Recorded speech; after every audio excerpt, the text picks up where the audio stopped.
Welcome to Technado.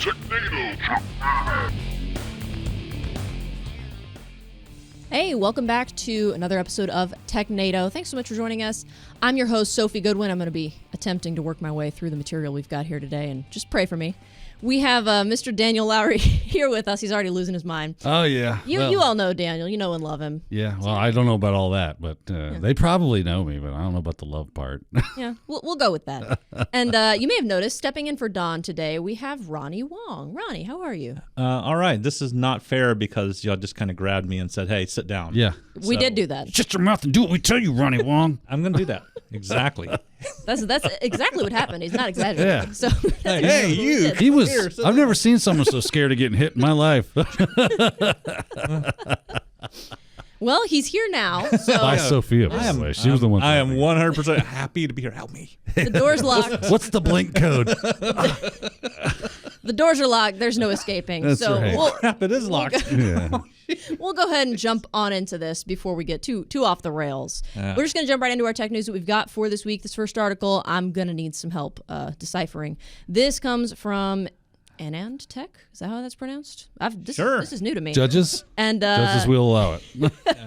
and it's titled Intel builds on USB 4 version 2 for 120 gigabits next generation Thunderbolt. Gigabit per second next generation Thunderbolt. So the only note I have on this is that apparently 120 gigabit per second equates to 900 gigabytes per minute, which to me sounds like I don't know if you could say too much, but a lot.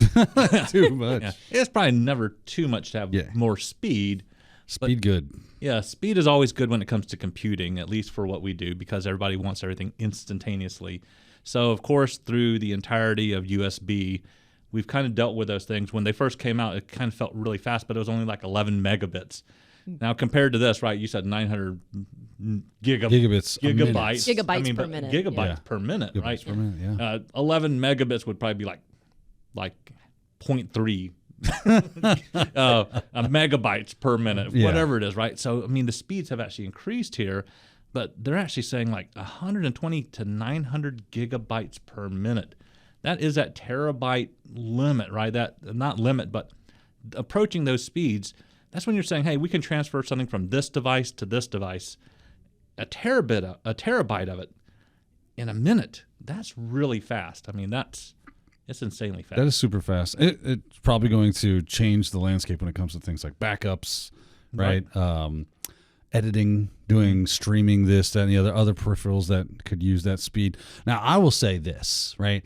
Not like a hardware dude, right? Like, it's been a long time since I gave two whatevers about, CPUs and throughputs and all this. The only time it really affects me is the why do I care for Daniel is, so you're telling me I can back up my Plex server a whole lot faster. Exactly. Right? Yeah. That's putting some wheels on this, Ronnie. Yeah.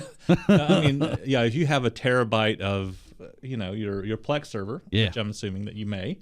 I think we know somebody that has like 6 or 7 terabytes. I mean, 6 or 7 terabytes. Imagine backing something like that up in less than 10 minutes. Right? That's what I'm talking about. Yeah. I mean, that's a lot of speed when it comes down to it. So for us, the thing that we don't know, which is what everybody always assumes, is when we have some type of technology like this, we go and buy a device that says rated for whatever this is going to be in the future, right? We go and buy it. We plug it into our computer that's now 5 years old. And then we get the same speeds that we thought we were going to. We're like, hey, should be much faster. And it's probably a little bit faster, but overall, though. Right, because it probably won't ramp down as hard as it normally would have with the same technologies. The new technology will allow it to run at full, really stretch your legs. Yeah, it might give some new performance, but probably somebody, unless they already have the USB 4 version 2 on their laptop or on their machines, they're probably not going to really experience that speed. Well, even if they did have like full USB 4 version, whatever the heck is going on, right? They got a crazy naming system going on with this thing from what I could read in the article. But even if you do have like everything is, USB 4 V2, you still might not even see full speed all the time. It might start that way and then throttle down or whatever the case is, right? We typically see that. Yeah, and all that stuff can depend on different cables, the quality of the cable, other things that are going on in the machine at the same time. If you're watching the Plex server as you're backing it up. You're watching for the As I do. you do. You get the idea. But if you're doing something else in the background, but the Got comparison, 6 remote viewers. yeah, some viewers going on at the same time. Yeah, but when we start taking a look at it, they have a nice little graphic here that shows like. It's kind of funny. I know you can't see it up from my screen here. Describe it, Ronnie. Well, you see the USB 2, which is what I was talking about. It's like a sliver, like we literally took a pencil mark and drew it like that. Like here's That's your bar graph. Yeah. And then you go all the way to the Thunderbolt 4, which is what we would consider like super fast, and that was probably more like the about an inch or so. Okay, but then you go to the next generation Thunderbolt, which is what they're calling this. It's like double that, you know what I mean? So that was the other thing about the article, though, right? They are calling this Thunderbolt, or they're saying it's compatible, or like, is that what's going on? There was something Next about the term Thunderbolt, right? Yeah, it is something about Thunderbolt, but that's because that's kind of been, I think they said like they're giving it over, or Intel's kind of making that more of a standard than what they were, than keeping it inside. But same time, their logoing system that you'll see is still confusing as crazy. Yes. So yes, it is. Yeah, it doesn't seem to matter. So like here's a packaging logo which looks really nice, and then you got the port logo which is going to be on every port, and then it's like USB Type C cable logos. All those are different. So you don't because really like know the wattage that they handle, wattage. Right? Yeah. Yep. So now that also gives you that difference, right? Do you have enough wattage in that cable to transfer what you need to, or did you get the wrong cable? Question. Any of y'all wondering why I don't really care about hardware at this point in time? Like, this is not... I get y'all out there for whatever floats your boat, man. That's cool. I just don't get it. Like, why this is interesting, other than the fact that we get wicked fast speeds. Like, that's interesting. Yeah. But knowing the difference between... Wes is really kind of into that kind of stuff, right? Where he's very good at looking at specifications, memorizing specifications, knowing the difference and why, like the pros and cons of using one versus the other, and so on and so forth. It's just like, for me, a lot of this stuff is very pragmatic. I'm just one of those average everyday users that say, "Og plug-in thing work. I like thing. Great. You're one of it's You're just average everyday user. That's it. Yeah. Well, but most people, they're used to getting stuff just about instantaneously, right? And so one of the drawbacks, of course, if you've ever tried to download a video or something, like, all right, I'm just waiting for it to do that. Well, this kind of removes a lot of that, especially if they're smaller files, right? You're just getting it almost instantaneously anyways. You think people will run out and buy a new laptop as soon as this drops out? Like some people will. No. Of course, like anything, right? Early adopters will love this stuff, and then they'll try and a break. Yeah. The first generation always tends to be... always garbage. Yeah, always kind of garbagey. So I just remember I used to work in an apartment complex, and our internet was not great because it's a college apartment complex, and what are you going to do? But I remember it was a huge deal when we switched providers, and the buzzword we were told to use, like given tours and stuff, was we have gigabit internet now, and it was a big deal. And that was just one. It was just 1 gigabit, and now this is like, 120 gigabit, no big deal. This is going to be the new normal. So it's, to me, I'm like, that's the last time I thought about gigabit internet, was when I had to push it on tours, and that was the standard at the time. That was just a few years ago. The weirdest thing about hardware, right? Even if this comes out, we probably aren't going to experience it that way of saying, wow, this is a lot faster. But if we ever go back to an old system and we try and plug the same thing in, we feel that's when you're like, oh my gosh, what's what wrong is with this Stone-aged garbage? I mean, but that's when we last when year's we really MacBook, do feel that. man. It's a 2021 MacBook. You mean a rock with a screen? Overall, I don't doubt that. So. Well, speaking of big changes, I'm going to go ahead and move on from this. Sure. We'll be here all day. Riveting you to truly it was. I was nearly in tears of happiness. But this next one is it's from Tom's Hardware. It says Microsoft will end sale of Windows 10 licenses to consumers this month. So I looked, because at first I was like, well, it's just done. Windows 10 is just obsolete. It's not. I'm an idiot, and I didn't register it properly at first. So starting at least January 31st, so I guess it would be next week, it's not going to be available for download, but they're still going to offer security updates for like another 2 years, I think. And then you're screwed, from what I understand, if you're running Windows 10. Well, so you got it. Next article. Yeah. That sounds like, it was like the big scare, right? When there's like, hey, here's a new operating system, and it's going to, you're only going to have this much support. And what we find out is Microsoft willingly says, all right, we're going to do that. But for businesses that have this fully deployed, it's probably going to be years and years of updates, and then they'll fade it out at some point. But saying retail, they're not pushing it any longer, and so it becomes that problem, right? That you have when it comes down to the sale of an operating system. Do people actually go to the site and buy it? Most people probably buy a laptop, and whatever's on it is on it. Yeah. Mm-hmm. So it's probably not such a big deal for most people. And if you plus, what's going to happen? Let's say you went out today, you went to Best Buy or wherever, and you bought a new laptop and it had Windows 10 on it, and you open it up and you log in for the first time. What's the first thing it's going to ask you to do, Ronnie? Update to Windows 11, and you're going to go, okay, click, and then you're on Windows 11. So, like you said, this doesn't really. There's probably not a ton of consumers out there like, I got to have my Windows 10. Or I'm gonna start a couch fire. Yeah, you know, that's just probably not the majority of people out there. So, but normally, what this does signify is the beginning of the end, right? To support even into those enterprise worlds, right? Where it's like, hey, writing's on the wall. I'm gonna get your users that are out there. They're gonna be using Windows 10 at home anymore. They're gonna be on Windows 11. When they come here, that's what they're gonna expect. And as they always do, to kind of force that issue, really win a friend here. Is change everything, right? To where you're going, and then people get used to where it is in Windows 11, and they come back to it and they go to work and they're on Windows 10 like, son of a motherless donkey. Where is the stupid start button? I don't know where it is now. And this is kind of how things go. And it always has been this way with Windows. Yeah, for most companies, I think you're right. I think it's just an announcement to them that, hey, start to realize we're pushing this, through retail first, but you're changing. Yeah, you're going to change. You're going to adopt. Microsoft didn't get them billions by sitting on their laurels and going, yeah, Windows 10 is amazing. It doesn't need to be updated. It's awesome, right? We need to make a new product so that there's new features and stuff that come out. We want to support that. Sure. So there is that side of things. But they also want to make a profit, right? They also want to go, all those people that are our customers at this point, I would like to reach back into their pocket and get another $10 or whatever. Yeah. And there's nothing wrong with that. I'm not saying that, but that's the business model. So expect this to never end. Yeah, this one is not for most people that are like what you said here. Homes are probably doesn't really even matter to them. They turn on a machine one day and like, oh, the background's different. Yeah. Now, Sophia, you're running Windows 10 or 11 right now? Good question. I don't know. I've had this machine for a few years. You can't just look at it and tell? No. Are you kidding me? You think I have that kind of knowledge? No. Next year you will. I guarantee by this time next year. That one is a Windows 10 machine. So you're running he Windows knows. 10.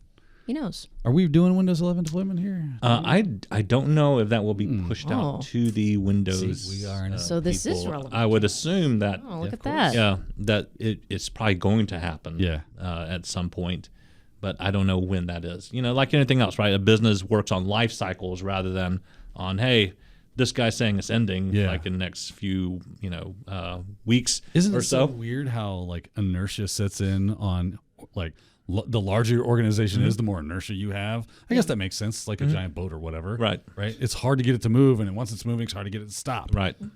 You think of those cruise ships, and they tell you, it takes actually 2 miles to make a turn. Oh yeah. In a 180 direction. It's like, that's a long way. Mm-hmm. Yeah. Right. That's insane. And it's the same thing with these businesses, and that's why they have to start piecemealing things out. They can't just go out and cut the spigot off to them one day and go, we no longer support Windows 10. You better upgrade. There would be mass hysteria. It would be like the Purge over they cut off our Windows 10. Yeah. Why are we shooting people in the streets over this? Now, having said that, we do know that on social media there will be a large outcry. Oh, yeah. There always is. Yeah, hey, there's no doubt they're taking away my Windows 10. I'll never love another operating system. Time to cancel Microsoft. I will say, man, I did love me some Windows XP. And it was a tough sell because we went to Vista after that. Uh-huh. And I was like, And then Windows 7 came out. I was like, oh, okay. Yeah. That's not bad. And Windows 7 was a really good operating system. Then we had Windows 8 and 8.1, which was great if you were on the tablet stuff. And then, Windows 10 came out. I was like, oh, okay. Yeah. I'm not, right. So they always tend to, I guess, is Windows 11 that in between, it seems to be all right. I'm running it at home. Yeah. It seems to be all right. Yeah, depending on who works with it. Like for me, the first time I saw it, I was like, it almost looks like my MacBook as far as the interface the user interface. Yes, it's a lot more similar to that. A lot more similar to that than it is anything else. So I was like, that looks like a welcome change to me, but at the same time, it may not be to people that love that little start button in the lower left-hand corner. They do indeed. They do. So RIP to Windows 10, and I am apparently running Windows 10, so RIP to me. Yeah, and it's on life support. That's new right. information to me. It's not dead yet. It's You just on got to life understand, every village needs its idiot, and I am that idiot. So I'm just filling a role. That's all I'm here for. So that's why I have you here. It's all right. You'll be swept You up gotta in the explain change. things. It's gonna Don't happen. worry. Yeah. You got to explain things. So we're going to move on. Keeping with the theme of Microsoft, though, I feel like we've been seeing a lot of this, especially in the last week or two. A lot of tech giants dealing with these layoffs and everything. It says Microsoft has laid off entire teams behind virtual, mixed reality, and HoloLens. This is from WindowsCentral.com. I guess this is not... I didn't realize they had entire teams dedicated to these things. I didn't know that it was that... I mean, VR to me is just in the background. It's like my brother uses it to play games. Right. And it's like, is it that big of a deal? Is it really the future? Evidently not. If they've just lost all... It's been like threatening to be the future for quite some time now. Yeah. The metaverse. If you don't join, Right. you will be left behind. It's like, is that true? Yeah. Really? So to talk about how big of a deal that this could have been, because obviously it's not that big of a deal now.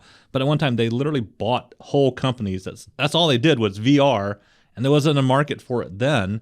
So Microsoft actually, they're like, we're buying into the future. We're buying these gigantic, what we believe is going to be the future, and now they're taking those companies and they're essentially, getting rid of them. The entire companies that were there are now kind of gone. So as I read this article, I was like, this seems like an episode of Silicon Valley to me. Yeah. Like, Oh, it's literally that kind of thing where it's like Microsoft, giant corporation, bought up smaller corporations because they had cool tech. They tried to develop it, didn't really go anywhere, so now we're just going to lay everybody off and, sell everything off and make whatever kind of, return we can on our investment and moving on, right? Like, and unfortunately that there's people involved, that they had some cool thing going on, and now they're just left holding the bag going, I guess I'll go try to employ these skills somewhere else, which you've devalued by. Yeah. Right? Well, I mean, now that your parent company has essentially said we're laying off, just about every company that deals with this, right? Yeah. Virtual mixed reality, HoloLens, their particular tool that they were like, we're pushing this wholeheartedly, and now it's completely gone. It really does devalue the entire sector just about. And so even smaller companies that are out there trying to do this, now they have to figure out, like, there's no big company that says we're going this way.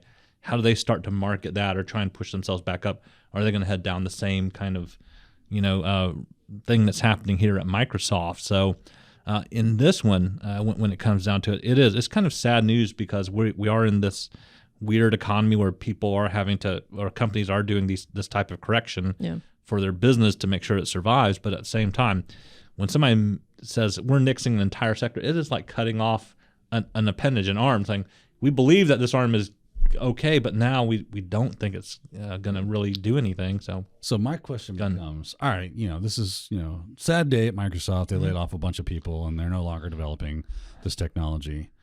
Let's kind of move this into the more practical sphere. Show of hands, how many people have used VR in the room? Yeah. Okay. Yeah. So we've all experienced VR. What was your impression of it, Sophia? Like, did you like it? You think it was cool? Like, the novelty was cool for about 5 minutes, and then I Okay. started to get a headache, and so I took off the headset because I didn't want to do it anymore. All right. And Ronnie, what was your impression of it? the headset was heavy. Okay. And I actually was able to play a game in it, which was kind of a neat game, where I was trying to shoot aliens that were invading whatever plane that I was on. Yes. I've played this game. Yeah, It's very but entertaining. I found out after a few minutes, once it starts to lose a calibration or something, your gun is not firing in the direction you think it's firing in. And so there I am, I'm like the whole time, and then I'm dying every 5 seconds or whatever's happening there.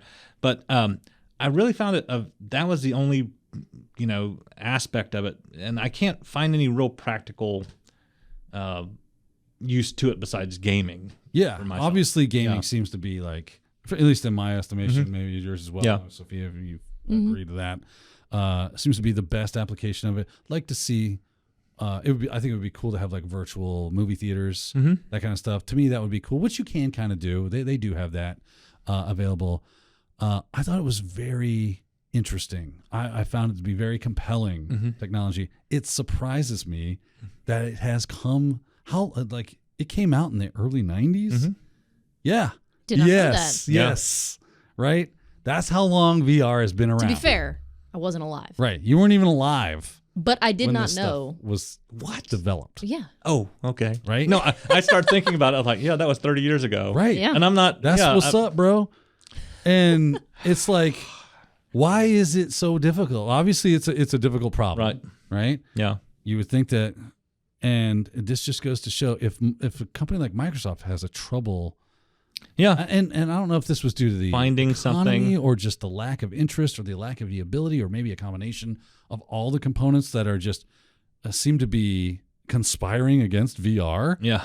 But man, I would love to see one day where this is a light headset, maybe a pair of glasses, Right. with, Yeah. with haptic gloves or whatever for controllers. I would love to see this technology take off and become really practical for the everyday person. Price points come down to where everybody can have a set of VR, because the bit I've messed with it is cool as hell. Yeah.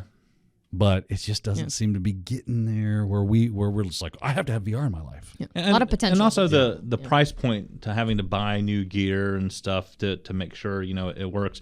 So remember when they did that with the phones where you could, like the Google, what was it? The Google Glass. There was Google Some- Glass, yeah. but there was Google Cardboard. Yeah, cardboard and Slid your stuff like phone- that. You built it out of cardboard. Yeah. They gave you plans. You download it from the internet, and you could build these set of glasses, slide your phone in, and you had a VR headset Yeah, with your phone. And even then, right? Some people would do it, but it didn't seem to actually make much of a splash at that point. Kind of lets you know, like maybe it's not Because you got this big giant rig on your head. Yeah. Either made of cardboard or manufactured, and you're like, I guess I'm doing this in my room because I feel silly. Maybe that's been the whole hitching its giddy up.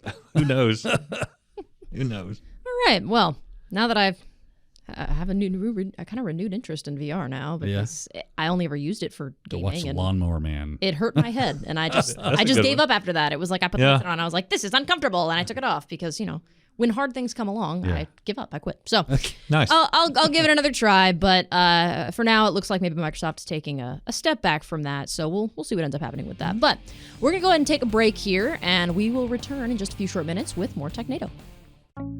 My name is Dana Morrison. I'm the IT director at Grace Christian School in Raleigh, North Carolina. I work with two technicians, Buddha and Anthony. We cover all grades at the school. We figure that we support approximately 800 end-user devices. My name is Buddha Nepal. I work as IT support here and AV specialist. I moved into IT department and on our first meeting, other team members asked me, hey, what's your IT background? And I was like, I don't have any.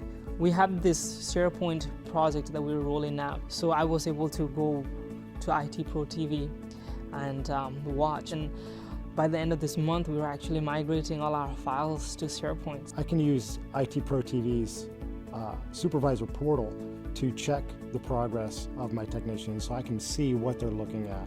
So when we were doing SharePoint training, I can go in and I can see that Buddha is hitting on that content. I really want to see hands-on how they do things, and if there was an IT Pro TV, I don't know how I would have done that. IT Pro TV has given us the ability to level up our technicians to a point where they can decide this is important for me to learn and go out and learn it. At home, I have Apple TV, and there is an app there, and so I actually watch on Apple TV. I watch it on my iPad too. Saturday mornings, I still get up early, 6:30, I go grab a cup of coffee, I sit down on the couch, and I typically watch 2 or 3 episodes as I just kind of increase my own learning skill set. I would recommend IT Pro TV to any IT team that is looking to extend their knowledge.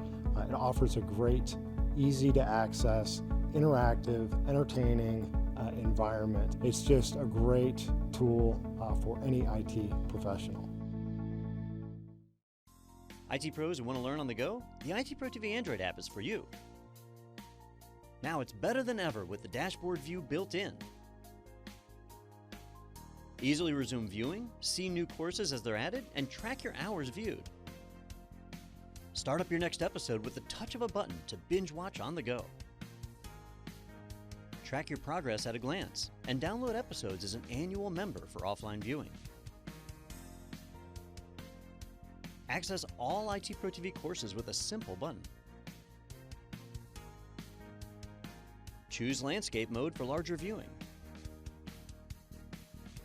Choose your course by category, certification, or job role. Watch anywhere and pick up later on your favorite devices. So head to the App Store and download the IT Pro TV app.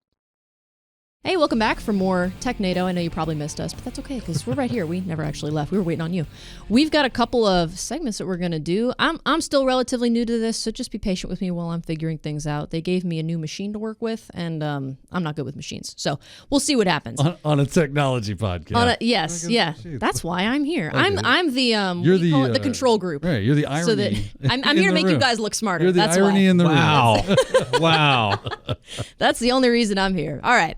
So this first one is about things that don't make sense. I don't need to explain it. It's don't make no sense. It make no sense. It make no sense. It make no sense. What you talking about, Willis? They're I letting think me you press. should do it one more time. They're letting me press buttons now. You think? Maybe. Oh, there he goes. He just stopped. love it? Yeah, I love it. Yeah, why not? You love it so much. That's my That is so Pressed creative. it again. That's just so What the heck? creative. Is it just going to happen through the whole time? I don't know. Oh, okay. I don't Yeah, know. all right. They told me to press a button. So Button was done. pressed. So this one is from Ars Technica. It says 300 plus models of MSI motherboards have secure boot turned off. Is yours affected? Love that sensational hope so. headline. Love that. So can you kind of explain to me what this is? Because I was reading through the article and I'm like, what's the point of having it if it's turned off by default? That's probably the point. Yeah. So at some point on these 300 different motherboards, when they decided to go ahead and implement the software in their motherboards, we're like, you know, it'd be a great feature to turn off by default. Security. Security. of all the times to do it, it's these 300 that they decided that. So it's not that it's unsecure. It just happens to be the default. You can turn it back on, and it seems to work fine. Is it difficult to enable, Ronnie? It may be Okay. for all that we know, but I don't think so. I think Okay. it's probably fairly easy. You kind of reboot, and then when it tells, hey, you want to enter setup, you hit that button, It whatever. doesn't seem to make a lot of sense. So this has always been a problem in security, right? It's like there are security features all throughout our product, whether that be a software or hardware solution, whatever the case is, and you can tell all the amazing, crazy security things this thing can do, right? And then they go, hey, we got breached and we use your stuff, and I thought you said there's security. Well, yeah, did you turn it on? Yeah, did you turn it on? What do you mean did I turn it on? No, it doesn't It's do a that stuff security by device. default. Yeah, it's a security device. Oh, no. See, we'll let you make those decisions. And yeah, that's all. That onus is on you, good sir or good ma'am, to go in and find the correct security configuration for your. Now, there is a modicum of truth to that, right? Like if you buy something, if you are in charge of something, the onus is on you to verify, right? No doubt. Because the opposite can be true. Let's say that all those security things should be turned on by default, and for whatever reason, they're not.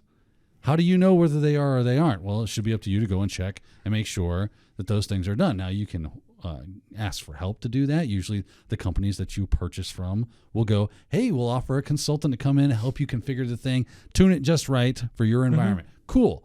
Now, we are talking about motherboards that go on laptops and stuff that are probably going to end up on, a consumer's desk, which is honestly probably one of the places where it would be most useful. Right. Because they To don't leave it on. know anything. They have no, I would say the vast majority of users out there just have no concept of turning these things on. Sure. So having it on by default is a good way to go. But these are finding their way into enterprise areas.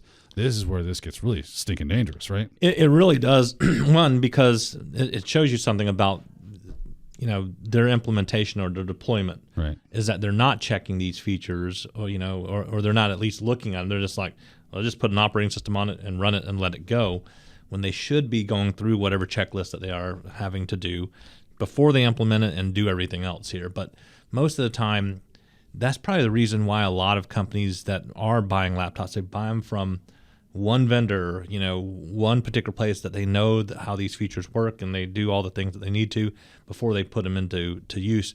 But every once in a while, you'll see it's like, oh, that's a great deal. I can get an additional 25 laptops or 25 desktops for what I used to have to pay for, whatever. So So I can see people kind of knocking the corners off a little bit, but then they end up with something like this. So I think it's kind of funny here when it's secure boot, but yet it is off by default when you're saying it's a boot. When you first boot it up, it's supposed to be there. Speaking of funny things about this specific topic, when I'm teaching security, right, and we're doing whatever show, there's always something about why is security a problem? Yes. Yeah. Yes. Every single show I've done with you, there has been, even specifically to this degree of there is a different provider of something, whether it's AWS or whatever, where the defaults were not secure. And people would have issues with it and then be like, well, it's because AWS isn't secure. And they'd be like, well, you didn't turn it on. Do you remember why I said that is a thing? Yeah. Do you remember my analogy to this? I equate it to a scale. Oh, because the easier it is to use, the less secure it is. And the more secure it is. Yeah. Usually, Availability. It's not a hard and fast rule, but generally that tends to be true, right? This from MSI right here. You ready? We quote, we preemptively set secure boot to enabled and always execute as the default setting to offer a user-friendly environment that allows multiple end users flexibility to build their PCs with thousands or more of components that included built-in option ROM, including OS images, so on and so forth. They went with ease of use. Right. Because people like ease of use. They do not like security, right? Now, MSI, maybe their target audience is a little more adept at IT, right? That's kind of their thing. They're technologically savvy.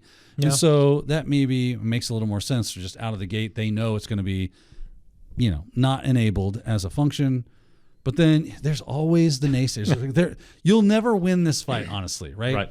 If I'm a tech savvy person and I'm like, yeah, cool, send me that MSI laptop, it's gonna be awesome, or send me that MSI motherboard, it's gonna be awesome. I'm making my own build. The first thing I'm doing is getting into the BIOS to set certain things. I'm gonna see the secure boot. I keep saying boot. Yeah. Secure boot is in. It's like a tongue twister. Is not enabled by default, and I'm gonna enable it. Right? After I install my operating system and do all the things I need to do, I'm going to be like, cool, now I'm done. I can enable secure boot. Maybe that was their mindset. And that is a valid point. If it was like, hey, if you're not doing that, you need to know that this is not enabled. You need to enable this. Here's the steps to do that. Right? So there are ways that they could have helped. And I'm sure I can hear Don now tell me I'm stupid. Right? I just hear his voice in the back of my head. No. MSI is wrong and they should be burned at the stake. Right? But I think that there is a use case for both of those things.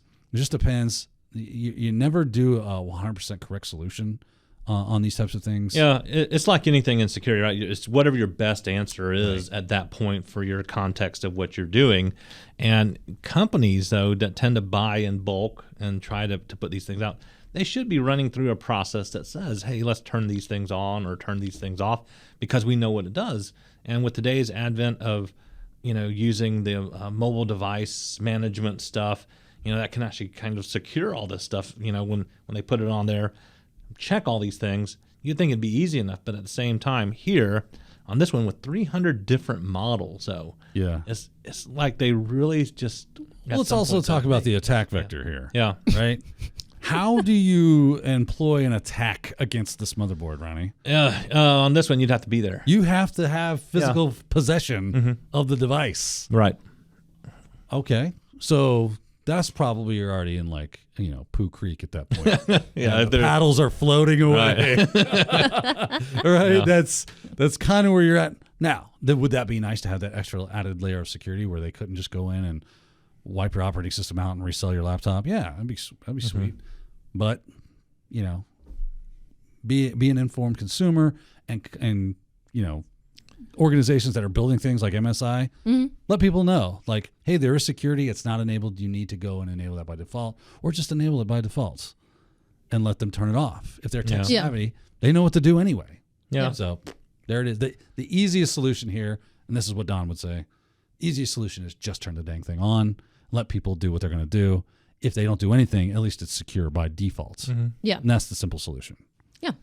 Yeah, no doubt. The default, I would probably agree with him there, is like turn it on and then let people turn it off if they have to do something. It gets them into the system to have to manually say, I'm going to turn off security instead of saying I'm going to try and turn it on or, and forget it.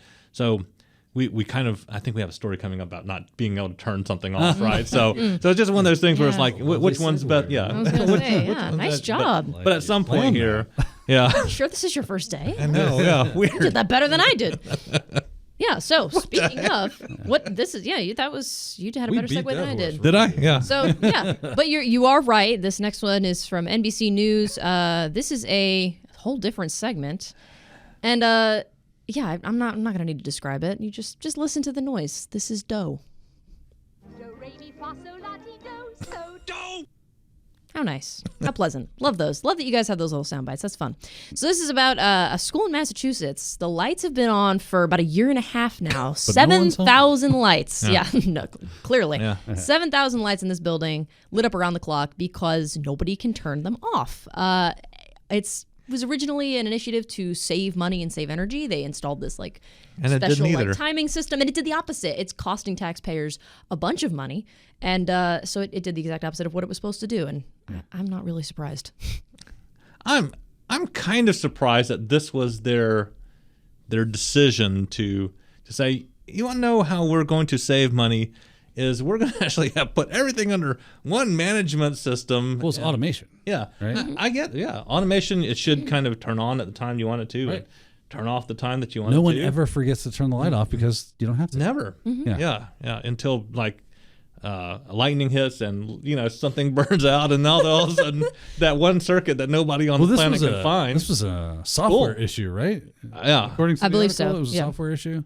Well, it doesn't. So the overall issue, right, is that they had this entire system Right. implemented, and it's like, oh, this should be great, and then somewhere it defaulted to open when the software couldn't do it. Yeah. So,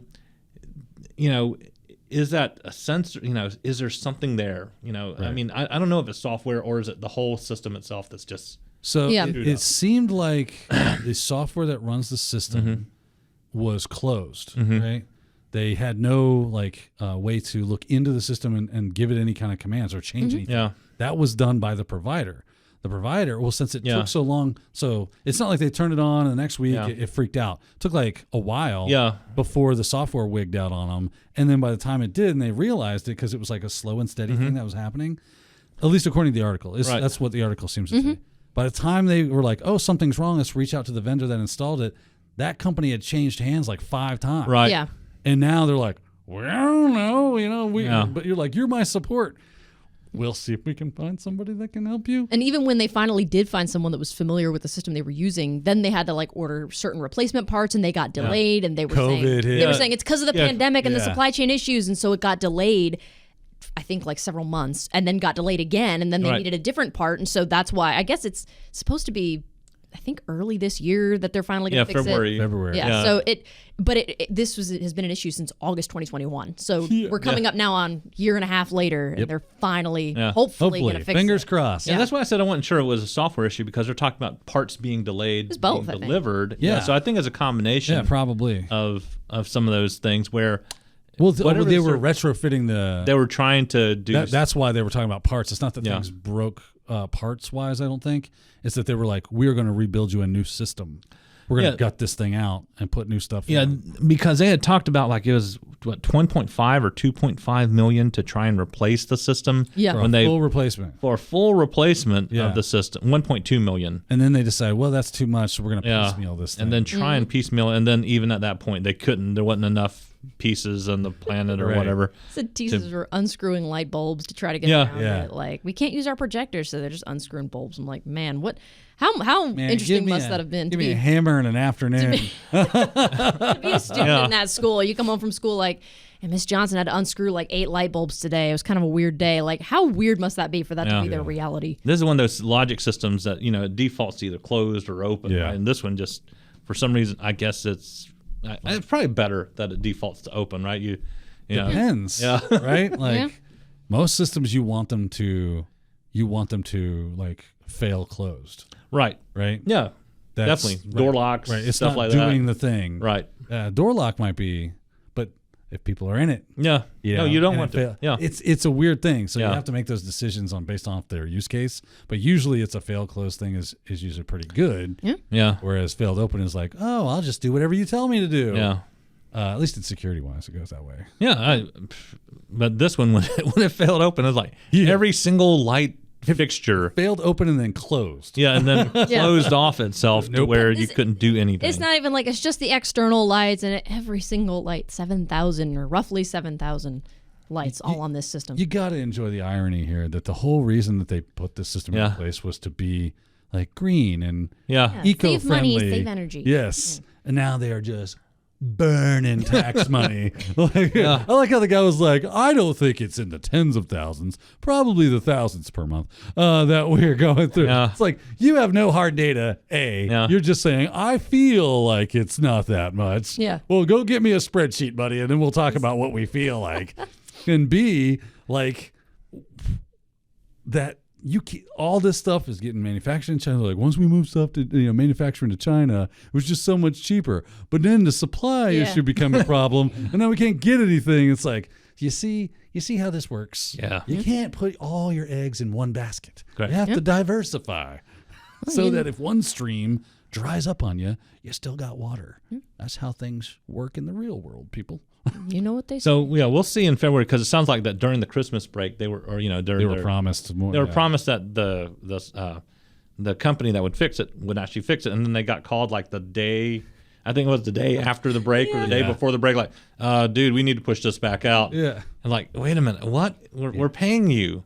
You think that there would have been a service level agreement somewhere? I can see the school board just being like, you will. That's right. Well, you know what they say: best laid plans of mice and men often cost you thousands of dollars. What was the scene from Caddyshack 2? Right? He's talking to the power company. When do you think we're going to get my power turned back on? Oh, it's hard to say. Is it hard to say? I don't know. There's a man in my house with a baseball bat. Yeah, could not have said it better myself. Yeah. We'll go ahead and end that segment here before we get too out of control. Yeah. This next segment, this is a new one for me. This next segment is Who Got Pwned? Looks like you're about to get pwned. Fatality. Yeah! Oh, geez. Okay. Like I said, that's new for me. So this article is from The Verge. It says T-Mobile announces another data breach impacting 37 million accounts. Now, Daniel told me that this is T-Mobile's sixth breach in as many years, and no social security numbers or credit card information leaked or anything. Just names and addresses and emails and phone numbers. That's all. Just all that. Eight hacks disclosed since 2018. Wow. So at the end of the article, so that's insane. Yeah, but 8 actual hacks here. So no surprise for T-Mobile. Apparently, it's almost like a regular day at work. It's the new normal. Yeah. How many people got exposed? 37 million. Well, I think that's the scuttlebutt. That's the water cooler talk right now. It's like, is this, because we see this happen a lot here lately, where a company gets breached, lots of information gets pwned, maybe even to the nth degree where it's totally catastrophic, such as Circle CI. We see in the last pass here recently, all these, and now here's T-Mobile with 37 million accounts compromised. And they say, well, security's hard. Yeah. It is. It's hard. Give you credit where credit is due. It is absolutely hard. And none of the real sensitive stuff was breached that we know of yet. But as due to our investigation at this point, your passwords are safe, your credit card numbers are safe, all the really bad stuff, if they got their hands on it, are safe. It's just personally identifiable information at this point has been breached. 37 million. It wasn't nearly as bad as the 40 some odd million that we had last time this happened. So we're getting doing better. Right? We're spending money to make this happen. So is this the new normal? Is it to where we should just expect that our companies are going to get breached? We're going to get a thing that says no really bad sensitive information was breached. And should we accept that as the new normal? Should we say that's good enough security and allow for T-Mobile to have 8 hacks in 6 years? Right, 2018. Yeah, so 2018. 1, 2, 3, 5 years. Yeah, 8 hacks in 5 years. 8 breaches in 5 years. How do you remain a T-Mobile customer at that point? Yeah, like how do you have any confidence in them when they tell you that your password did not get breached? Yeah, right. I don't know. Well, plus if that's acceptable. Oh, well, it's okay. It was just my billing address, or it was just my email that got leaked, and I don't really care about that. At what point is it then the password? Like Right. if that's okay, and if that stuff's not secured, then how do we know that passwords and things like that and You obviously have an issue with doing security. Yeah. Clearly, this is not your strong suit. So how do we know? So yeah, How do we know? Even as T-Mobile was saying, it's really only personally identifiable information. I think Sophie is right here. The very fact is that this article is kind of keeps revealing more and more, right? Yeah. T-Mobile says it detected malicious activity on January 5th. The attacker had access to the exploited API for over a month. Who knows what else they got in that month? It might not be revealed right now, but there's a possibility that more stuff has been out there for a while. Yeah, LastPass. Yeah, right? LastPass going. Circle CI, right? They always go a lot of confirmation. They found some source code. No big deal. Nothing got compromised. Then a short amount of time later, and they're like, "So we're back to tell you a little update on what's going on. It seems that we were not fully aware of the extent of the problem, and we were hacked again by the same. So this was actually one big hack. So we might see this with T-Mobile. Maybe we won't. But let's just say that the personally identifiable information was the extent of the breach. Yeah. Like that, what they said was breached was what was breached, no more, no less. Have anybody heard of identity theft? Right? Yeah, exactly. Right? All these tax fraud, wire fraud, all the stuff that can be done by knowing somebody's personal information, especially identity theft, that specifically that's is enough. extremely devastating to just individual people's lives. Right. Let alone the economy and just communities at large, right? The people themselves are like, how hard it is to walk. I think you actually told me your mom had to go through this, right? She did, To but walk back in identity theft. She is not found the easy. guy. She did. Yeah, she found him because She was like, "What's up?" she's smart in like a scary way. So, Yeah. Mom, if you're watching this, we fear you in a healthy, good, fun way. We admire you for your ability Respect. to. Yeah, That's right. track people down the way you doubt. do. But it was still a very if nothing else, it was so just like, I have to deal with this. Like, even though thank goodness it wasn't like super financially compromising for her, but it was just a pain in the butt. Right. Always to is. have to deal with this. Right. So regardless. Let's say they start doing crimes in your name, and now guess who they're coming for? Yeah. Could have been a lot worse. Yeah. Could have been a lot worse. So there you go. I think there's some implications that. Did you have something you want to say? I didn't mean to cut you off. No, I was just kind of looking at this as they're just announcing, like in this filing, there have been currently no evidence that bad actor was able to breach or compromise our systems or our networks. I don't know how they can say that after they've got access into the data itself through the API. Right. Yeah, Like, so- were they? Well, they could have been pulling it from the API. I guess. API security Yeah. is something that's on the rise. People are starting to Right. understand. Like OWASP put out the top 10 API Lot attacks more, in yeah. 2019, but it hasn't updated since then. Oh, okay. Right. So it's like, is APIs getting kind of the back burner, and when it should be kind of going on the forefront? Yeah.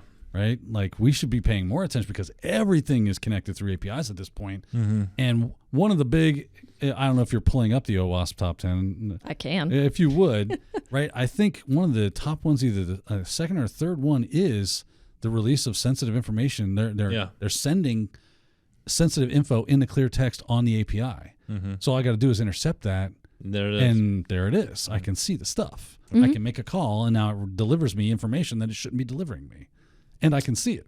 Right. Yeah, it says I think it was updated in 2021. In 2017, though, the third. No. Is that the API one? The API one I thought came out in 2019. API hacks. Oh, I'm looking at the OWASP top 10 here. Oh, so there's multiple OWASP top 10 lists. You might There's be two looking at listed the here. Web Yes. application one, which Ah, is different than the I API. am. Yeah. I am. I have this one bookmarked. That's why. Yeah. Yeah. It did say it has something here about sensitive data exposure. Yeah, sensitive data exposure is a common theme when it comes to attacks because people want access to sensitive data. That's why they're hacking. So it's not uncommon to see that throughout the different top 10s. It's just how and where those things are exposed and how often it occurs. Yeah. Did you find it? It does say the third one here is excessive data exposure. There you go. Yep. So there you go. He's got it memorized. Man. It's like What I a do this nerd. for a living. Yeah. So, yeah, it's like he gets paid to do this. So there you go. Some interesting implications there with that article. So maybe check that out and you can scare yourself just like we just did. Before we take off here, just want to remind you that Technado is brought to you by ACI Learning and IT Pro. So if you're listening from technado.com, you might see a large orange button that says sponsored by IT Pro. Ooh. That is true.